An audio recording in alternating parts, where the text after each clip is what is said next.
Bueno, un mensaje de esperanza en este tiempo de Adviento, en realidad es para todo el país, para el mundo entero, es darnos tiempo, tiempo de pensar en el presente, en la proyección también de lo que se nos viene.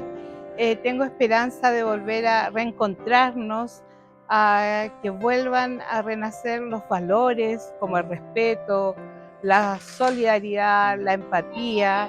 que nos demos tiempo de ser amables, de brindarle la mano al más necesitado y volver a vivir en nuestros valores